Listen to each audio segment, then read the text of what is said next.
entrando um pouquinho mais cedo. Vai fazendo uma música.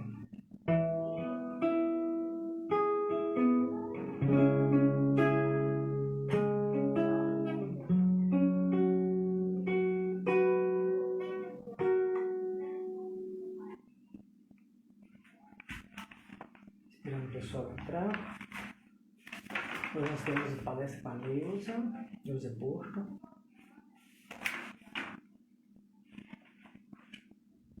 E agora há pouco ela deve estar chegando aí. Enquanto isso, a gente vai fazendo alguma música.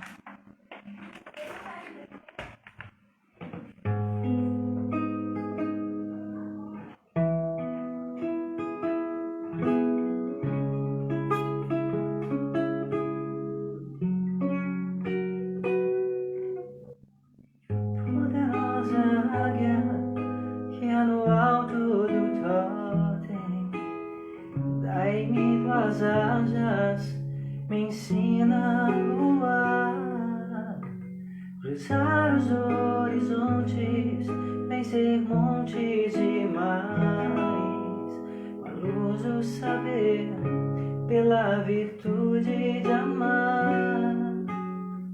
Com tua força tamanha, urso, me ajude a derrubar as barreiras da vida que eu venha encontrar. E eu venho pedir a ti, ó tartaruga, que o totem estás a sustentar. Dai-me tua certeza de um dia eu poder chegar a ver-te nas asas da águia, na força do urso, em todas as coisas criadas por ti. Eleva minha alma, me faz tão perfeito. Boa noite, Beth. Que estás dentro de mim, ó Pai nosso, que estás nos céus. Santificado seja o teu nome em favor de todos, ó Pai nosso que estás nos céus. Santificado seja o teu nome em favor de todos nós.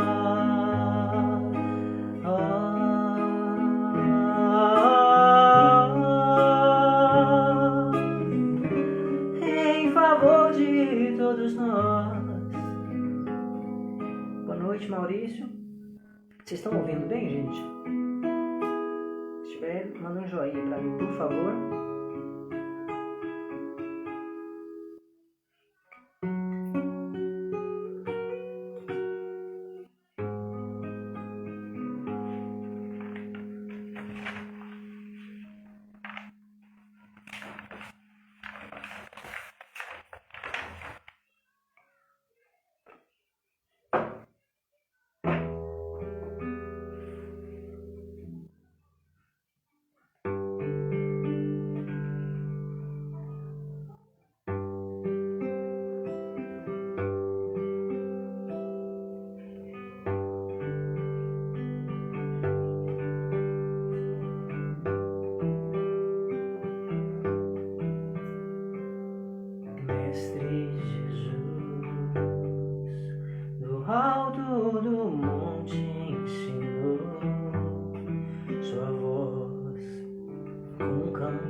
Bem-aventurados sois vós, os pobres de espírito. Bem-aventurados sois vós, que estáis aflitos. Bem-aventurados sois vós, os pacíficos, que brilha a vossa luz, a luz do mundo. Bem-aventurados sois vós, os limpos de coração. Bem-aventurados sois vós, os que perdoam. Bem-aventurados sois vós, os que choram, que brilha a vossa luz, a luz do mundo, que brilha a vossa luz, a luz do mundo.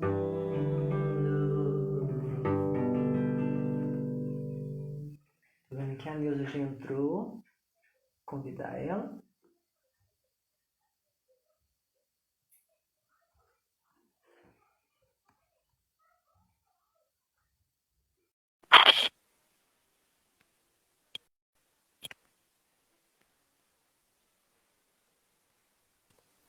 Ei, Emerson. Boa noite, tudo bem? Boa noite. Tudo e você? Também, graças a Deus. Tá me ouvindo bem? Estou. E você, tá me ouvindo bem? Ótimo. Ah, que bom. Tá fazendo muito frio aí, Neuza? Aonde eu tô sempre tá muito frio, né? Porque a geladeira anda comigo. É, mas realmente deu uma esfriada, né? Nossa, onde eu tô tá frio, porque pra eu falar que tá calor, o povo já tá todo mundo morrendo de calor e eu ainda tô fresquinha. Muito bem. É, mas as temperaturas realmente, a temperatura caiu bastante, mas já estava na hora também, né? Mas Realmente. Precisava, né? Para os encalorados ficarem felizes pelo menos uns dias, né? sim. Pelo menos uns poucos dias. Porque a maior parte do ano faz calor, né? Sim, sim. Tudo bem. Neuza, você tá só com o horário? Tô. Agora tá faltando quantos minutinhos para 8? 5. Ah, 5 minutos? Então dá para fazer mais Dá uma pra cantar música? mais uma musiquinha, né? Vamos sim.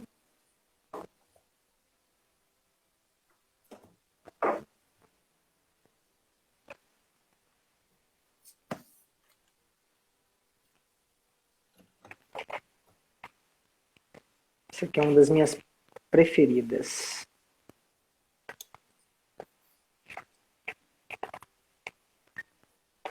Apesar que eu não sou muito eclético no sentido de música. Não é muito difícil me agradar, não, sabe? É mesmo? Que bom, né?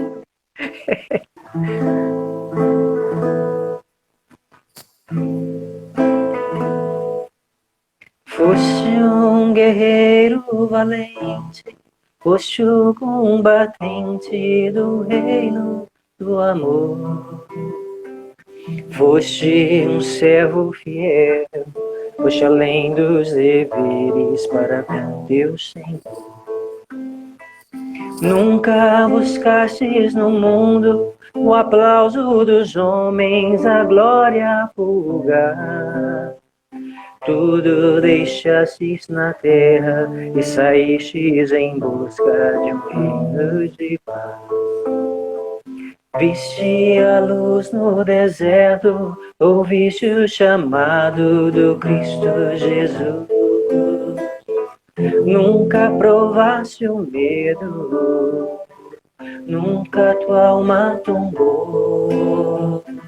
Existindo e sofrendo, cumpriste a missão que o Senhor te legou. E hoje tu és a lição para todo aquele que quer ser cristão.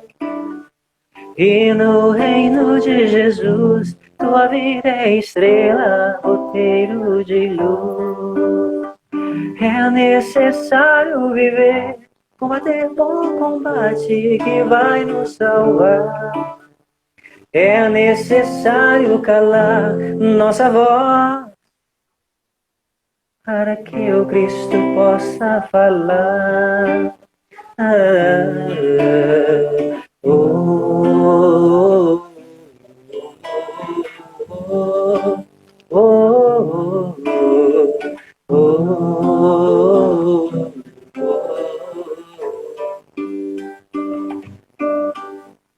Viste a luz no deserto, ouviste o chamado do Cristo Jesus. Nunca provaste o medo, nunca tua alma tombou. Existindo e sofrendo, cumpriste a missão que o Senhor te legou. E hoje tu és a lição para todo aquele que quer ser cristão. E no reino de Jesus, tua vida é estrela, roteiro de luz. É necessário viver, combater bom combate que vai nos salvar. É necessário calar nossa voz para que o Cristo possa falar. Oh, oh, oh, oh, oh, oh.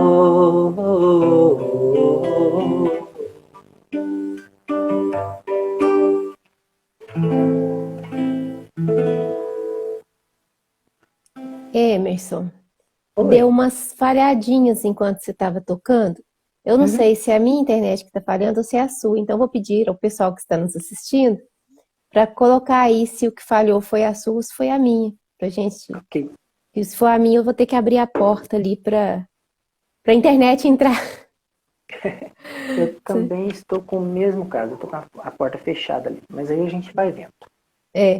Ivete, estamos também com saudades de você e de todos, né? Boa noite a todos que chegaram aí enquanto o Emerson estava cantando. E, bom, Emerson, acho que é bom você começar, que você já aqueceu a voz, né? Assim, começar com oração hoje e orando para que eu tenha inspiração, porque o tema não é fácil. Sim, então eu estou feliz em poder assistir de pertinho, assim. É um tema realmente que eu tenho dificuldade também. Mas vamos Eu lá. também tenho. Vamos A Ivete junto. falou que tá normal, vamos ver, né? Quando tem música, costuma a falhar mais, acho que usa mais os recursos da internet.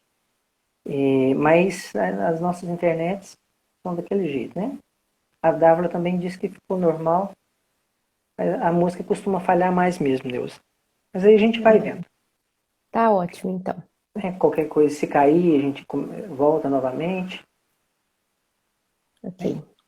Então, vamos fechar os olhos, sentir a vontade.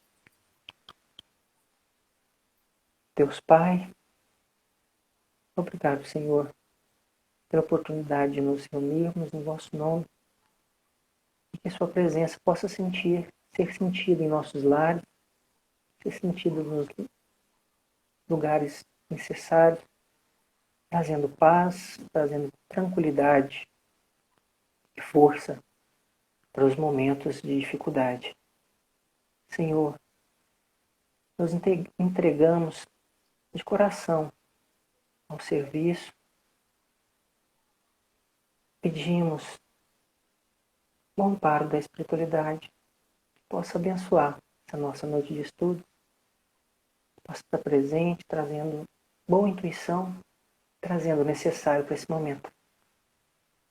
No mais, nós temos só que agradecer todas as bênçãos que nós temos todos os dias, porque todo e qualquer momento é para o crescimento e que nós possamos aproveitar esses momentos. Gratidão, Senhor, por tudo, que assim seja. Graças a Deus. Graças a Deus. Obrigada, Emerson. Boa noite a quem chegou depois do nosso primeiro boa noite, né? Emerson, eu gostaria que você fosse me auxiliando aqui se eu tropeçar em alguma coisa, tá? Tá joia. Gente, esse tema Eclesiastes, eu não tenho nenhuma pretensão de fazer um estudo aprofundado, porque eu procurei nos vídeos espíritas, nas bibliografias espíritas, se algum espírita, né, que tem autoridade, que conhece o grego antigo, que conhece o aramaico e que conhece essas línguas antigas e que conhece a tradição dos judeus antigos, pudesse dar uma luz, mas eu não encontrei. Então, Eclesiastes, no meu entendimento, ele pode ser abordado de diversas formas, tanto sob o ponto de vista filosófico, sob o ponto de vista psicológico e sob o ponto de vista religioso, quer dizer, qualquer forma de olhar vai trazer resultados diferentes. Porque foi a Vanusa, há alguns meses atrás, que me pediu para dar uma lida e falar o que eu achava. E aí eu tomei a decisão de que meu próximo estudo seria sobre isso. Aí ela pediu a Ivete também, para a Ivete dar uma lida, e a Ivete estudou assim, do ponto de vista psicológico. Então, como eu não sou psicóloga e eu também não sou filósofa, eu não vou abordar de nenhuma dessas duas vertentes, né? Eu vou tentar abordar do ponto de vista espírita, mas é claro que não tem nada que eu vá falar aqui que tenha que ser encarado como verdade absoluta. É apenas o meu modo de olhar para Eclesiastes. Ok? Você deu uma olhada lá? Ok. Você deu uma olhada no Eclesiastes? Não. Não tem problema não. O Eclesiastes, ele é um livro da Bíblia que ele não é um livro grande, dá para ler, sim, na sequência, em pouco tempo. Mas ele fala umas coisas muito estranhas. E também existe uma dúvida de quem seja o autor desse texto. Ele começa assim, o Eclesiastes 1, versículo 1. Palavras do pregador, filho de Davi, rei em Jerusalém. Filho de Davi, rei em Jerusalém, só pode ser Salomão, né? Mas tem alguns autores que pesquisam que eles dizem que talvez não tenha sido ele, ou talvez ele tenha escrito alguma parte, algum outro pregador acrescentou outras partes. Porque tem algumas palavras que ele usa, alguns temas que ele usa aqui nesse texto, que não eram apropriados à época dele, que é 900 e tantos anos antes de Cristo. Tipo assim, como se a gente fosse ler um texto do Monteiro Lobato hoje, e tivesse no meio do texto a palavra delete, deletar tal coisa. A gente sabe que a palavra deletar tem bem pouco tempo que ela está no nosso vocabulário, então o Monteiro Lobato não poderia colocar uma palavra dessa nos seus livros. Aí a gente ia desconfiar que alguém inseriu alguma coisa ali muito tempo depois. Então tem essas suspeitas, sim. Alguns afirmam que quem escreveu foi Salomão, e outros afirmam que talvez ele não tenha escrito tudo. Ou alguém se apropriou do nome dele para ter notoriedade. Isso é uma das coisas que a gente... Só que ele é considerado nas religiões como um livro sapiencial, um livro de sabedoria. E eu vi um pastor, eu até esqueci o nome dele, depois eu me recordar, um pastor muito, muito bacana, falando sobre Eclesiastes. E ele fala que Eclesiastes poderia ser comparado aos filósofos pessimistas, porque o texto é todo pessimista. Né? E aí ele cita exemplo de Nietzsche, que era, assim, pessimismo, e a gente vai ver por que tinha esse pessimismo na filosofia dele, e a gente vai ver isso no Eclesiastes, dá para comparar. Também Epicuro tinha algumas falas semelhantes a essa fala que tem no Eclesiastes. Então, não dá para a gente ler tudo, mas dá para fazer um resumão, assim, bem estreitinho do que ele está falando. Porque, se a gente pensar, esse rei, caso tenha sido realmente o rei Salomão, ele teve tudo que todo ser humano gostaria de ter. Ele tinha tanto ouro que só numa viagem até Ofir, ele trouxe 16 toneladas de ouro, mas ele já tinha ouro demais. Tudo dele, ele só usava talher, recipiente de ouro. Então, ele tinha uma fortuna incalculável. Ele tinha a esposa dele, 700 outras esposas e mais 300 concubinas. Quer dizer, ele tinha no mínimo 1000 sogras. Né? Você pensa desse ponto de vista. E isso, você pensar o tanto de mulher que ele teve, né? 1001, seria com a esposa oficial dele. Então, para ele namorar cada uma delas, ele ia gastar, uma vez só, ele ia gastar quase 3 anos para rodar a turma toda. Quer dizer, sonho de consumo de todo mundo, né? Variação infinita, dinheiro demais e poder. Porque, como ele era considerado um rei sábio, ele era procurado por outros reis para dar conselhos. E era uma coisa que ele se importava muito, ele pedia a Deus para ter muita sabedoria. E num dado momento aqui, desse Eclesiastes, ele fala que a vida inteira ele procurou pela sabedoria. E que, na verdade, ele só conheceu um homem sábio, que era ele mesmo, e não conheceu nenhuma mulher sábia. Entendeu? Então, assim, porque buscar sabedoria é um passo além. Porque a maioria de nós, enquanto encarnados aqui na Terra, a gente está buscando o tempo todo conforto, alimento, moradia, nesse momento de nossas vidas, pagar duplicata, pagar duplicata, pagar duplicata, pagar boleto, né? Então, assim, a vida material nos toma. E ele tem essa vida material plena em todos os níveis, mas ele fica buscando entender a natureza da vida. E aí ele chega à conclusão que tudo é vaidade. E, inclusive, alguns autores dizem que não era exatamente a palavra vaidade que corresponde à palavra grega que foi colocada aqui. Que a palavra em hebraico seria como uma respiração de uma pessoa cansada. Sabe, assim, ó. Então, assim, algo fatigante. Quando ele fala de vaidade, das vaidades, ele está falando de algo assim, que causa cansaço. Mas aí eu vou dar uma lidinha no primeiro. E tem muitas palavras, muitas frases que a gente usa atualmente que estão nesse texto. Né? Que a gente é do pó e ao pó nós voltaremos. Essa vaidade vaidade de vaidades. E ele fala assim, vaidade de vaidades, diz o pregador, vaidade de vaidades, tudo é vaidade. E aí, vaidade corresponde bem ao orgulho. Né? Toda pessoa que é muito orgulhosa, obrigada, é ofegante, a Aldeneide colocou aqui, isso mesmo. Então, na verdade, ele começa assim e depois ele diz, que proveito tem o homem de todo o seu trabalho que faz debaixo do sol?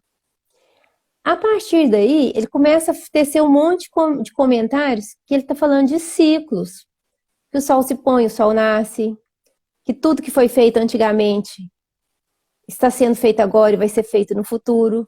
Então, ele está falando muito desses ciclos da vida que se repetem, que não há nada de novo debaixo do sol, dando a entender que nós seres humanos, ficamos repetindo infinitamente as mesmas coisas, mesmo que a gente tenha uma tecnologia superior. Né, por causa da nossa pouca boa vontade em querer ser sábios. Né, a gente não tem tanta vontade assim de ser sábio. Às vezes a gente já quer ter instrução, mas não sabedoria, porque a sabedoria já é um outro patamar. Né? Porque se fosse instrução, o Google seria nosso mestre mais sábio, porque informação tem bastante, né? Então, ele falando de ciclos, né? Ele fala, uma geração vai, outra geração vem, mas a Terra para sempre permanece. Então, ele está vendo assim, o tanto que o ciclo de vida do ser humano é curto e que a natureza tem uma certa estabilidade, mesmo que a natureza também esteja se movimentando, é como se a natureza nos assistisse nesses nossos ciclos de vai e vem, vai e vem. Ele fala que o vento vai para o sul, o vento vai para o norte, ele está sempre falando de ciclos, que os rios vão para o mar, depois essas águas voltam para os rios. E é muito interessante essa forma que ele coloca, porque a gente nem para pensar sobre isso. E às vezes alguns ciclos estão se repetindo nas nossas vidas. O tempo Né? todo. Então, de tudo que ele fala, o que se tira daqui é que ele é muito pessimista. Porque ele buscou sabedoria a vida inteira e mesmo assim ele não ficou livre de sofrer tudo que as outras pessoas sofrem. E ele diz mais, né, que ele fala que, assim, ele é tão pessimista que ele fala que melhor para quem já morreu do que para quem ainda está vivo. Mais feliz ainda é aquele que não nasceu. Então a gente começa a ler e fica assim, ele não está errado, não. Do ponto de vista que é apresentado o Eclesiastes. E ele chega a uma conclusão de que a gente tem que aproveitar a vida ao máximo, comer, beber, dançar, apreciar a boa música, quer dizer, nós temos que alimentar os nossos sentidos durante a vida, que é a única coisa de bom que a gente tem aqui. Diz também que nada faz sentido, porque o ímpio, o injusto, eles têm o mesmo fim do piedoso e do justo. Todos vão para o mesmo lugar. E o sábio e o ignorante acabam do mesmo jeito. Que a doença pode pegar qualquer um, inclusive os animais. Então ele vai observando o quê? Como é a vida dos seres humanos, como que é a vida na natureza, como que é a vida nos animais. Fala das pessoas cruéis e das pessoas que são oprimidas e ninguém as ajuda. Isso acontece desde sempre, isso não é novidade. Isso é uma característica da humanidade, os opressores e os oprimidos. E Ivete colocou, hoje o diagnóstico seria de depressão profunda. Só que é uma depressão que não vem assim... Porque algumas pessoas que têm depressão, a Ivete pode me corrigir, porque ela é psicóloga, tem um fato inicial, outras não, um adoecimento que vai aprofundando, um adoecimento que vai cada vez tomando o rumo, né, da doença, depressão, até que se forme. Mas ele fica questionando o tempo todo.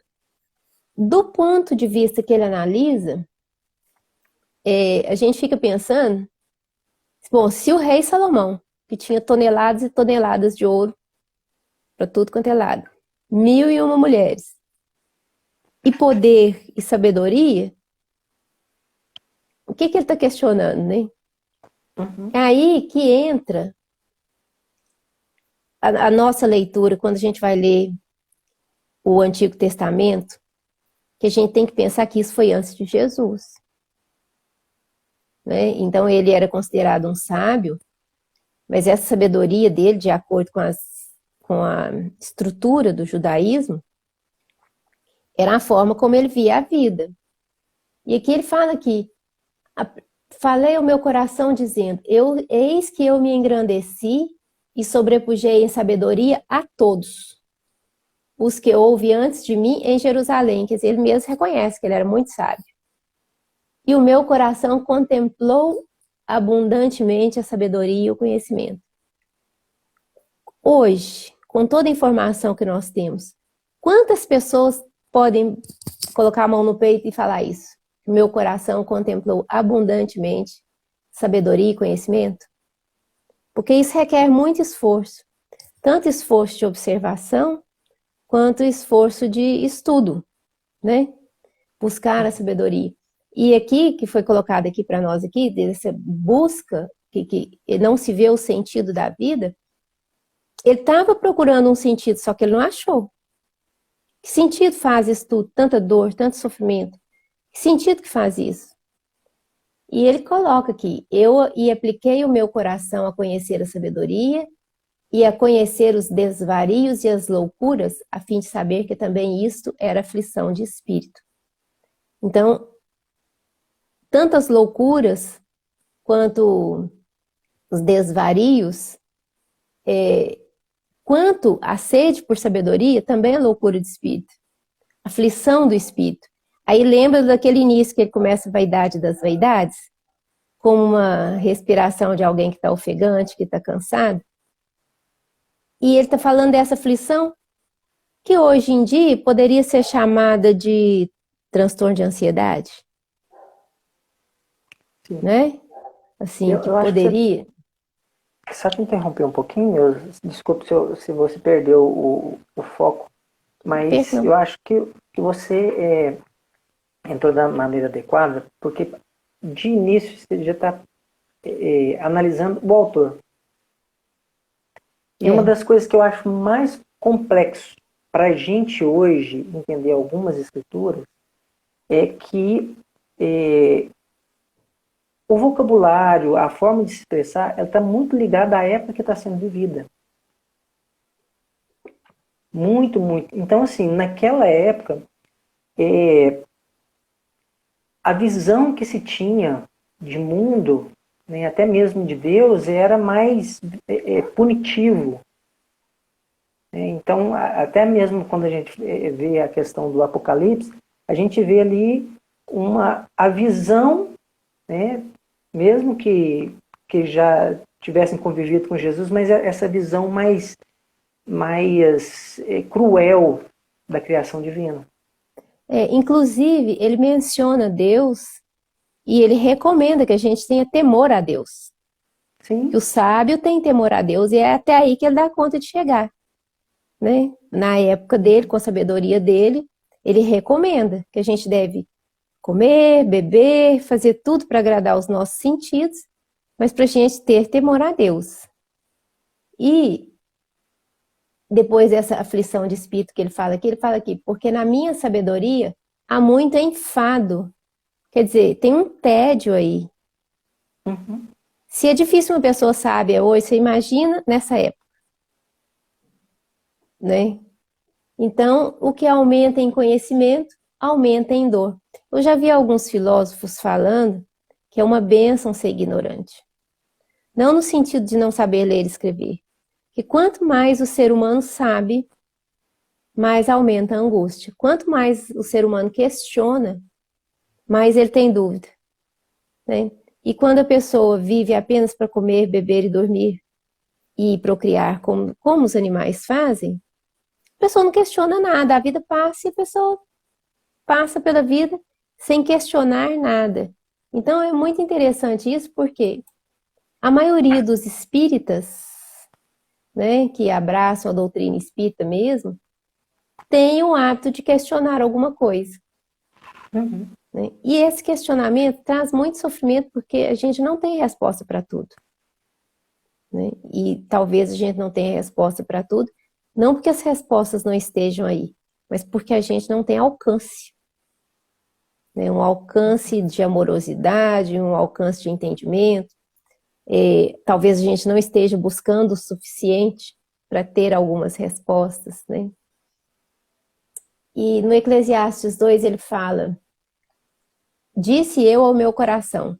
Quer dizer, ele questiona e ele mesmo dá as respostas para ele mesmo. Ele está em dúvida e está buscando resposta, e ele fala para si mesmo: ora, vem, eu te provarei com alegria, portanto goza o prazer, mas eis que também isso é vaidade. Acredito que quando ele era um rei jovem, talvez ele não tivesse essa forma de ver. Que até buscar a sabedoria também é uma forma de vaidade. Ao riso disse: está doido, e da alegria, para que serve esta? Então ele está questionando tudo, vendo o sofrimento à volta, vendo que ricos e pobres, bondosos e maldosos, todos podem adoecer, todos podem sofrer, e fala de ter servos. Então ele fala que ele amontoou tudo, foi engrandecido, e fala assim: e aumentei mais do que todos os que houve antes de mim em Jerusalém. Perseverou também comigo a sabedoria, quer dizer, quanto mais ele enriquecia, mais ele buscava esse entendimento e essa sabedoria. E ele recomenda aqui que você não nega nada que seus olhos desejarem. que parece esse discurso, além de parecer que ele estava na idade mais avançada e que ele estava um pouco deprimido, chegado a essas conclusões, né? E talvez enquanto ele era jovem nada disso incomodava ele, mas na medida que ele foi adquirindo vivência, porque ele foi rei por 40 anos, caso tenha sido escrito mesmo por Salomão, ele teve um reinado muito longo, né? Então, isso, se é um texto desse, dá para entender que se veio de Salomão, ele já estava em idade avançada. O que mais que eu gostaria de colocar aqui? Eu sugiro que, se alguém se interessar pelo tema, que leia o Eclesiastes todo para tirar as próprias conclusões. Ele sempre fala do trabalho que ele realizou debaixo do sol. O que mais? Porque há homem cujo trabalho é feito com sabedoria, conhecimento e destreza, contudo deixará o seu trabalho como porção de quem nele não trabalhou. Também isso é vaidade, grande mal. Ele está falando de herança. E é uma coisa tão interessante porque ele já estava prevendo que tudo que a pessoa acumula, para quem vai ficar? A gente pensa, vai ficar para os filhos. Né? O primeiro pensamento que vem. Mas o filho dele, o Roboão, ele não deu conta. Foi no reinado do filho dele que as tribos se dividiram, porque ele estava cobrando absurdo de imposto. Foi aconselhado a não fazer isso, mas ele quis aumentar e com isso ele causou uma ruptura e com o tempo toda aquela riqueza se desfez. Quer dizer, o filho não teve sabedoria do pai para manter o reinado.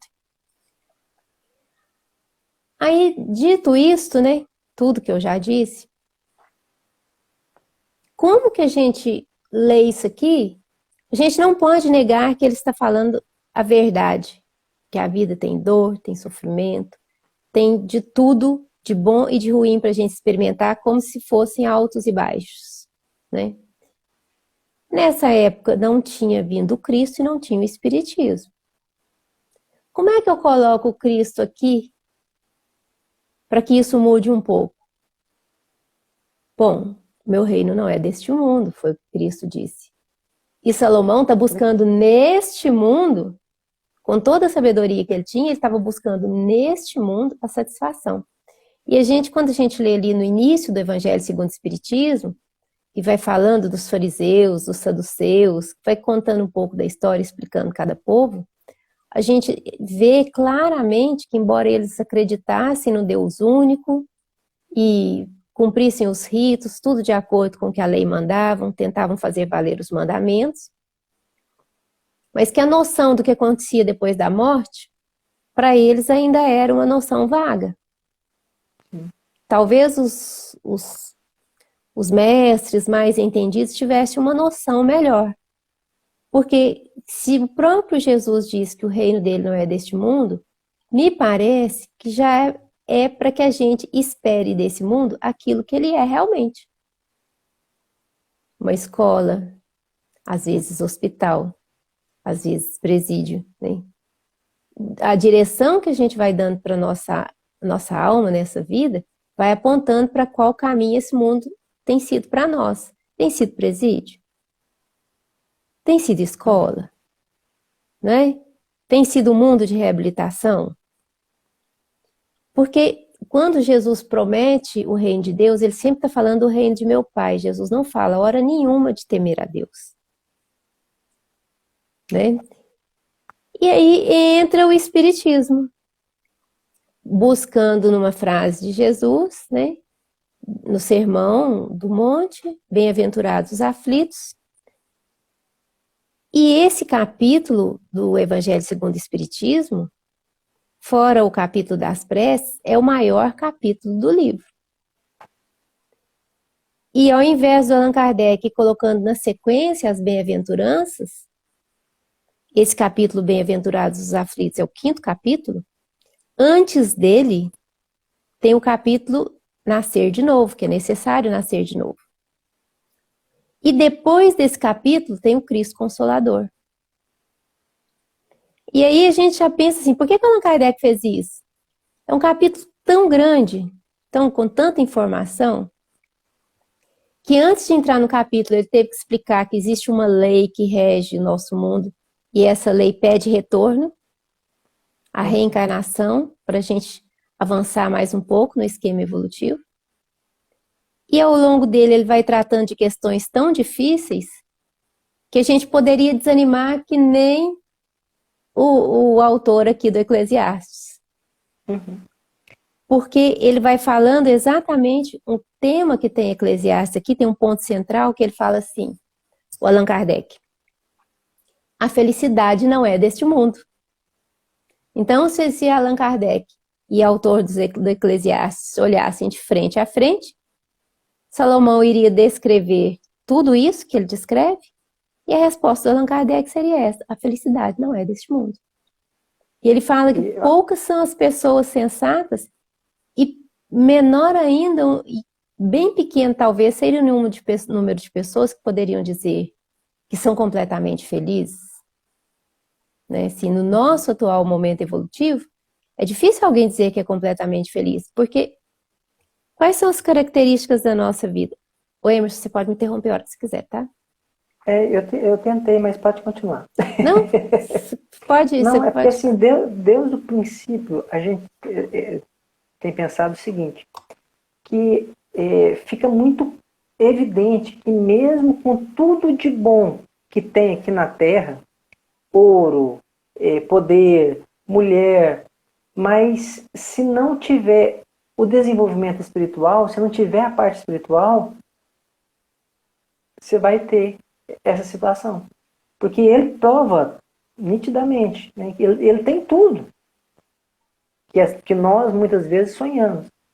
E a felicidade escapa às mãos dele, a gente percebe.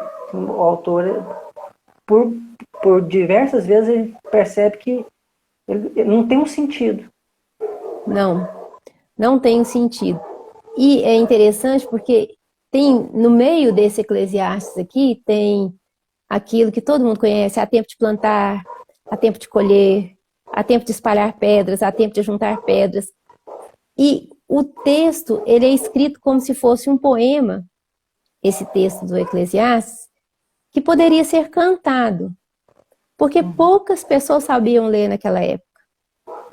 Se o conhecimento fosse escrito em forma de poesia, ficaria mais fácil, tanto que muita coisa se repete, que é para gravar na memória. E aqui é um texto que poderia ser cantado. A música também, é mais fácil memorizar uma música do que um texto, não é? Sim. Então, ele vem com esse arsenal todo, com esse estilo literário da época, que é porque quando Jesus fala assim, como que é que ele fala? Eu esqueci a frase. Aquele que lê e aqueles que ouvem. Ele fala aquele que lê no singular, aqueles que ouvem no plural. Porque naquela época quase ninguém sabia ler. Então tinha os escribas, os que sabiam ler, que tinham que prestar atenção no que estava lendo. E as outras pessoas que só ouviam, que também deveriam prestar atenção naquilo que elas estavam ouvindo, né? Voltando aqui no Allan Kardec, e pensando na resposta que Allan Kardec daria para o Eclesiastes, né? Quando ele diz que a felicidade não é deste mundo, o Allan Kardec diz isso, e ele ainda fala aqui: a felicidade não foi feita para mim, exclama geralmente o homem em todas as posições sociais. Isso, meus caros filhos, prova melhor do que todos os raciocínios possíveis a verdade desta máxima do Eclesiastes: a felicidade não é deste mundo. Então, nesse momento, Allan Kardec está respondendo Eclesiastes. Então, se a gente quiser ver uma resposta, a gente tem que ler todo esse capítulo, Bem-aventurados os aflitos, que é um capítulo, como eu disse, muito grande. E depois dele vem o Consolador Prometido, é porque se a gente ficar só com essas informações do Eclesiastes, desse resultado de busca de sabedoria no nosso coração, e também a gente lê esse capítulo, Bem-aventurados os aflitos, e vê que na vida tem muitas aflições mesmo, o próximo capítulo tem que ser o Cristo Consolador, senão a gente não dá conta. A gente não dá conta. Por quê? Porque todos temos que nascer, e nascimento é algo traumático. Né? O bebê está ali no quentinho, numa vibe boa, um calorzinho ótimo, tudo à mão, né? Sendo nutrido, e de repente ele é tirado, cortado o umbigo, virado de cabeça para baixo, e a primeira coisa que faz é chorar. Então todos nós estamos sujeitos. E depois que nasceu, não tem mais jeito, já está nascido. Então a próxima outra certeza que a gente tem depois do nascimento é a morte. Entre o nascimento e a morte, tem no meio do caminho o envelhecimento e tem no meio do caminho a doença. E essas 4 coisas, nascer, morrer, envelhecer e adoecer, com toda a sabedoria e com toda a riqueza de qualquer pessoa, são coisas que nos trazem desconforto. Né? Feliz é aquele que não precisa nascer, não porque ele diz feliz de quem não nasceu, mas aquele que não precisa reencarnar mais, que está habilitado a viver num mundo onde essas questões não existem, esse realmente é feliz, aquele que não precisa mais reencarnar. Todos nós que reencarnamos, mesmo se você, Emerson, for um espírito de luz puríssimo e reencarnou em missão aqui na Terra, depois que você tem um corpo, tem bactéria, tem vírus, tem pedra para você tropeçar o dedão, tem unha para partir, Sim. tem envelhecimento, e com o envelhecimento a gente vai vendo que nós vamos ficando mais lentos, né? Para executar tarefas, a digestão não fica boa. Então, esse desgaste todo, que faz parte da nossa vida, já nos causa sofrimento. E é isso que está no Livro dos Espíritos também, chamando de vicissitudes da vida. Por mais puro, por mais evoluído que seja alguém que nasça, depois que ele tem um corpo humano, ele está sujeito a tudo que a Terra tem para oferecer. Do bom e do ruim. Sim. Então, se é assim, né? Se a vida traz desafio para todo mundo, a gente deveria colocar mais atenção, talvez na busca da sabedoria, mas também a gente deveria pensar se a gente está fazendo algum projeto de vida eterna. Junto com esses projetos que a gente faz, vou economizar tanto porque eu quero comprar um carro novo, tudo bem. Vou economizar tanto porque eu quero comprar uma casa mais chique. Todas essas coisas são lícitas. Mas na hora do nosso desencarne, não dá para chorar o tanto que a gente investiu no corpo. Nossa, tanta tinta que eu usei no meu cabelo, tanto botox que eu fiz, tanta comida deliciosa, dieta low carb, tudo que a gente fez, o corpo vai para o mesmo lugar. E é essa que é a constatação do autor do Eclesiastes. E se a gente não tem o Cristo para contar que há muitas moradas na casa de meu Pai, se a gente não tem um Cristo para colocar que Deus tem um olhar mais amoroso sobre nós do que punitivo, se a gente, com o Espiritismo, a gente aprende que nós estamos tendo experiências milenares, repetindo essas experiências ao longo das vidas, e é um caminhar de aprendizado que é lento, que é custoso, e que quando a gente nasce de cara a gente perde a memória, a gente não lembra, a gente nasce com a memória muito reduzida, né? O que a gente tem às vezes são aquelas tendências inatas, aquilo que a gente repetiu em muitas encarnações e que para nós hoje em dia é fácil de fazer, tanto as tendências inatas positivas quanto as tendências inatas negativas. Então, acrescentaria aqui nesse texto aquilo que a gente recebe de informação sobre reencarnação, né? Sim. E também essa visão de crescimento constante, quer dizer, todos nós temos o direito, aliás, eu acho que o dever, de buscar a felicidade em nossas vidas. Mas todos nós deveríamos fazer como um projeto de longo prazo para essa vida imortal. Porque se a gente investir só no corpo, se a gente investir o nosso tempo só nas coisas que a gente tem, ou nos cursos que a gente vai fazer, e não crescer nesse entendimento que é a proposta do Cristo, a vida vai ter sido perdida. Né? Todos os cremes hidratantes que eu tiver usado, todos os shampoos, tudo está perdido. E o mais interessante, assim, que a gente vê nos tempos de hoje em dia, que muitas pessoas estão repetindo vida após vida esse padrão do Eclesiastes. E fazendo de conta que não estão vendo a doença, fazendo de conta que não estão vendo a velhice, fazendo de conta que não está caminhando para onde todos nós vamos, né? Porque talvez eu até magoe alguém, mas nós vamos morrer, né? Sim. Todo mundo que está aqui assistindo vai morrer. E qual que é o investimento que eu estou fazendo de longo prazo? Isso não impede que a gente busque curar de uma doença, por exemplo. Isso não impede que a gente busque ter mais conforto. Mas e a vida imortal? Como é que fica? O que nós estamos buscando de fato para adequar a nossa vida aos ensinamentos que Jesus veio nos trazer e aos ensinamentos que nós temos da doutrina espírita, que dá mais um passo além nesse texto aqui, porque com a doutrina espírita a gente aprende a lei da responsabilidade, né? A gente fala muito do meu karma, do meu karma. O karma usando a palavra karma, é uma lei de retorno e de responsabilidade. Quer dizer, se teve algo que eu andei fazendo e que não foi muito legal, eu vou ter que aprender a sentir aquilo na minha pele. Porque eu não quero aquilo para mim nem para mais ninguém. Outra característica inerente desse mundo nosso é que às vezes alguma vicissitude, algum sofrimento, ele pode vir apenas para o nosso aprendizado. Não necessariamente para quitar uma duplicata. Né? Você tem alguma coisa para acrescentar, Emerson?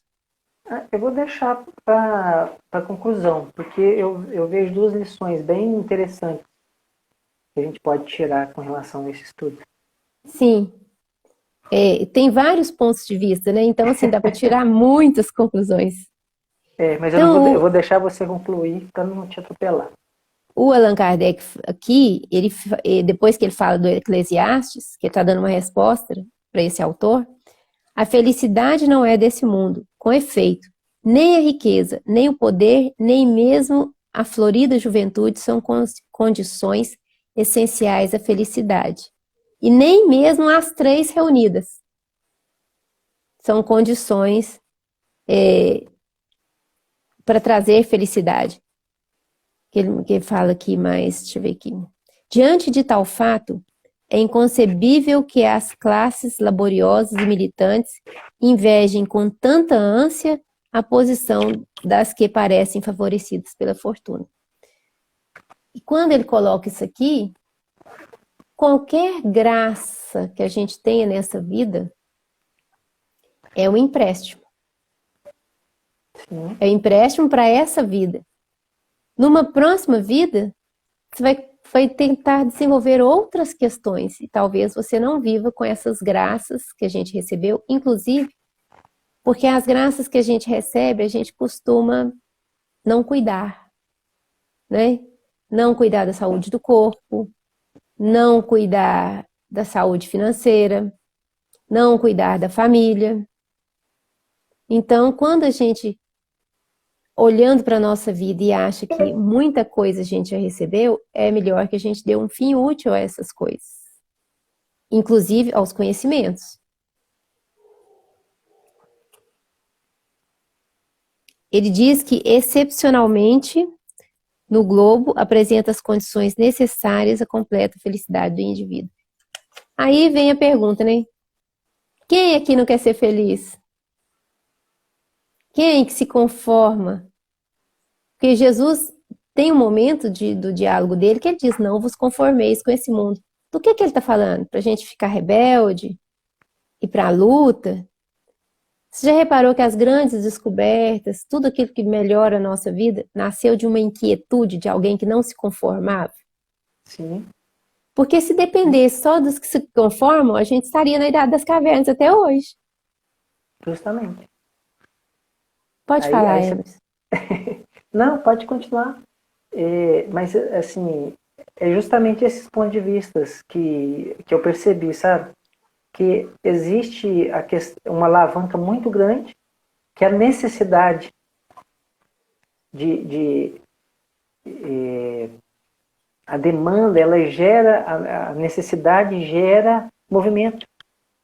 Sim, Né? né? Então, E esse movimento, ele pode ser tanto nesse plano horizontal, quanto num plano vertical, sim, né? A busca de elevação nem é no sentido de se tornar um santo e ganhar o céu, mas no sentido de que quando a gente busca realmente o entendimento dos ensinamentos do Cristo e dos ensinamentos de Allan Kardec, é que o que a gente busca é mais do que felicidade, é uma paz, né? Porque essa sim. inquietude que nos move, ela causa muito sofrimento. É a inquietude quanto ao futuro, o que vai ser, e nesse momento nosso, nós estamos vivenciando essa grande inquietude, porque ninguém sabe o que vai ser, e isso é um momento coletivo de insegurança, né? Porque sem esse processo de pandemia, já havia inúmeros casos de suicídio, já havia inúmeros casos de transtornos psiquiátricos, tudo isso já havia, nada disso é novo, mas como é um momento mundial, você imagina o tanto de forma, pensamento que isso nós estamos gerando constantemente por causa da nossa insegurança. Uhum. E o pior, que eu lembro que quando começou a pandemia, uma pessoa virou para mim e falou assim: Nossa, agora eu acho que só Deus para ajudar. E a minha resposta foi: E quando não foi assim? Sempre foi só Deus. Porque ninguém tem segurança de nada. A gente cria uma expectativa, uma ilusão de que existe essa segurança e vai buscar nas coisas só para a gente não enlouquecer de desespero. Agora, quando a gente busca realmente a sabedoria e o entendimento dos ensinamentos do Cristo, porque essas coisas todas se tornam complementares. A sabedoria que Salomão tanto buscou, os ensinamentos do Cristo sobre que o reino dele não é deste mundo, quer dizer, a Terra é um mundo que oferece essas coisas, essas dificuldades. É um planeta que no clima pode ter enchente, pode ter tornado, pode ter tsunami, um vulcão pode, né, entrar em erupção. Tem as bactérias, tem nuvem de gafanhoto, tem de tudo nesse mundo. E tudo criação de Deus, né? Então, é um planeta que está sempre nos chuchando, assim, sabe? Ops, anda mais um pouquinho. Ops, anda mais um pouquinho. Porque para a gente imaginar um espírito no mundo feliz, com certeza a natureza está mais de acordo com o tipo de pessoa que mora nele. Então, essa natureza instável do nosso planeta, com ações e reações que nenhum ser humano pode controlar, está bem apropriada à nossa natureza. Porque é assim Sim. que nós somos também, né? E talvez, quando as nossas mentes se harmonizarem mais, e quando a gente tomar esse conhecimento mais a sério, talvez a própria natureza vai reagir de forma mais suave. Isso é lei. Não é? Isso é Isso é lei. lei, lei da natureza. Sim. Temos muitas leis, né? O Allan Kardec, nesse capítulo aqui, Emerson, ele vai falando de tormentos voluntários, desgraça. A palavra desgraça eu não gosto muito dela, não é porque eu tenho medo dela, não. É porque eu não consigo achar que há desgraça em lugar nenhum. Eu acho que só existe a graça. Mesmo quando a gente passa por processos muito dolorosos.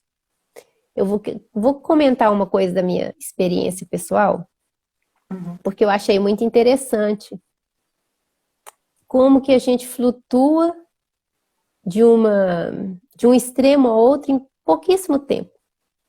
Semana passada eu estava conversando com uma amiga de Belo Horizonte e ela disse que eu não deveria guardar a minha história só para mim, que eu deveria escrever um livro.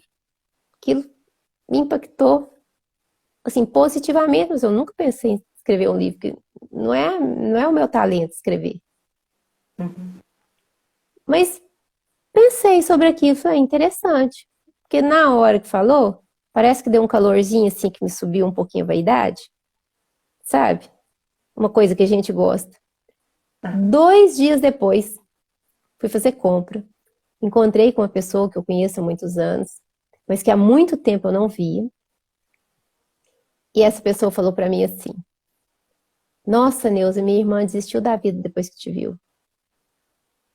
Falei, como assim? Ah, você tá tão envelhecida, doente de Parkinson, é uma pessoa que sempre cuidou da alimentação, que sempre fez yoga, que sempre foi espiritualizada. Minha irmã falou que desistiu da vida depois que te viu.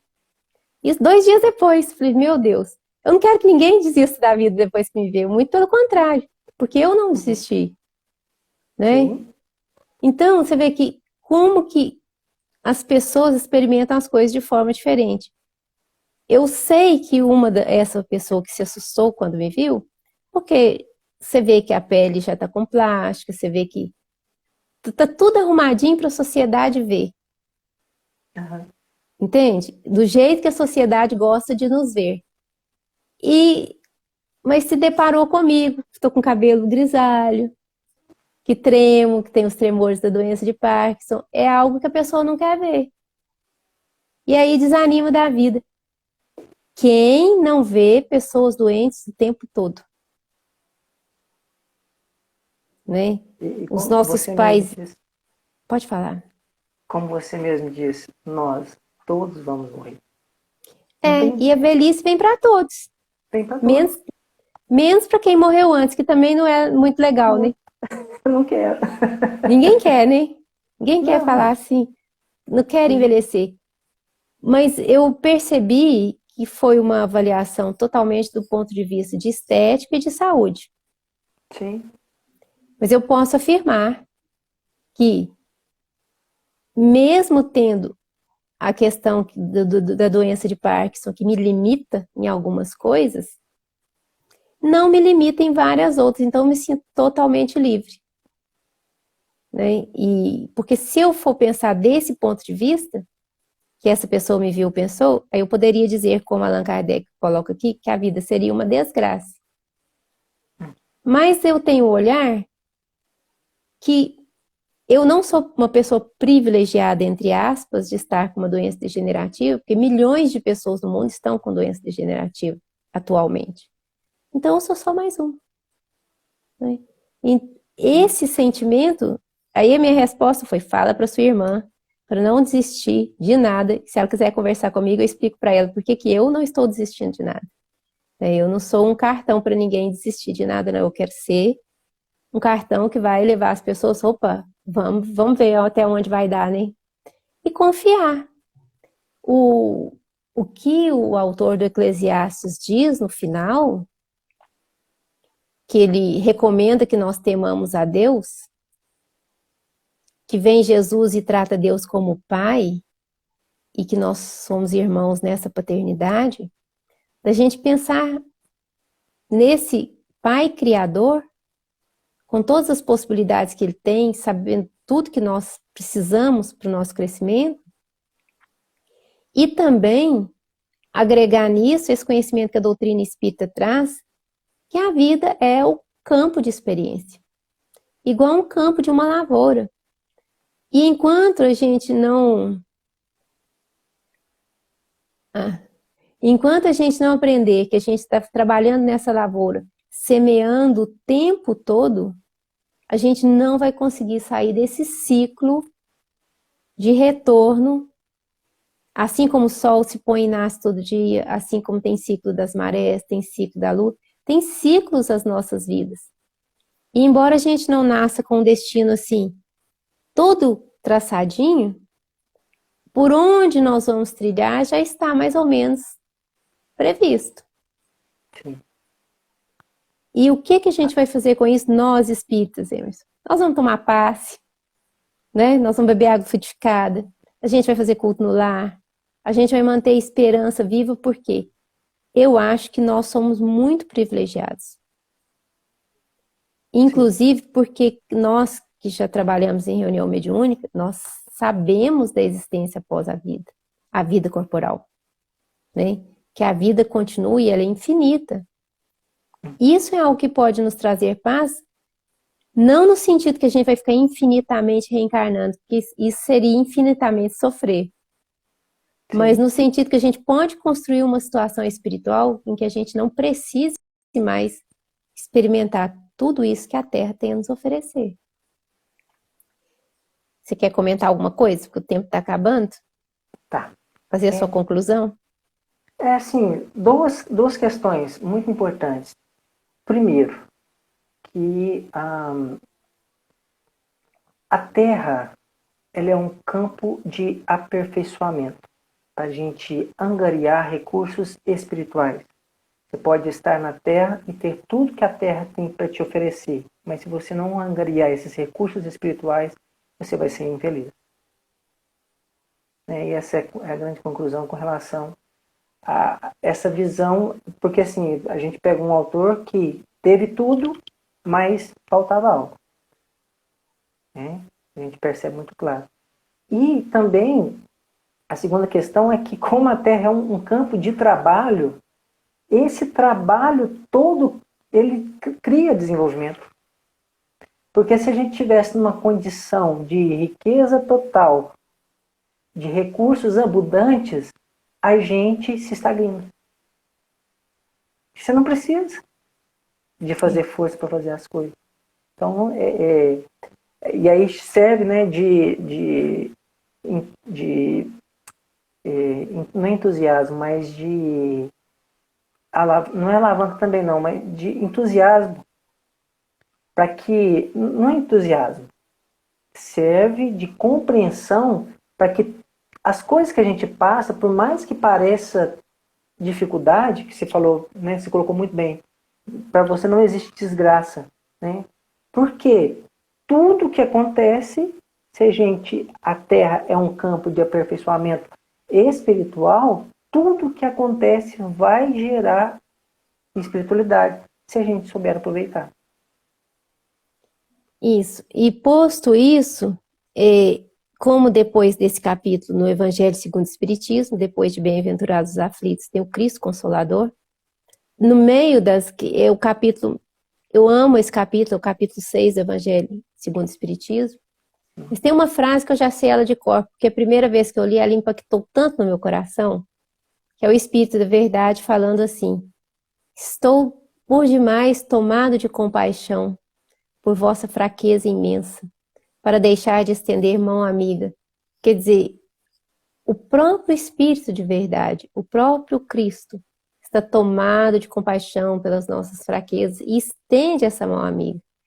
Estende tanto que ele mesmo veio, estende tanto que ele permitiu a manifestação dos Espíritos para que fossem compilados os ensinamentos. Então, assim, só essa frase dele já tiraria toda a depressão que tem no Eclesiastes e toda a depressão que a gente acumula nas nossas vidas, né? Aquele sentimento de tristeza, de que sempre falta alguma coisa. Essa coisa que falta só pode ser completada com a comunhão com Deus. Esse vazio não pode ser suprido com mais nada. E quem pensa e vive da forma que o Eclesiastes propõe, pode começar a pensar: é só isso? Porque se for só isso, eu vou falar uma frase que eu já falei aqui outras vezes: nós somos apenas um animal sofisticado que fala. Né? Para ser um ser humano, a gente precisa buscar valores humanos, que foram os valores que Cristo nos trouxe. Ele não trouxe valores angelicais, valores transcendentes. Ele trouxe valores para serem aplicados na nossa vida aqui na Terra, enquanto encarnados. Essa lição transcendente, os valores dos anjos, dos arcanjos, dos serafins, está muito longe de nós. Né?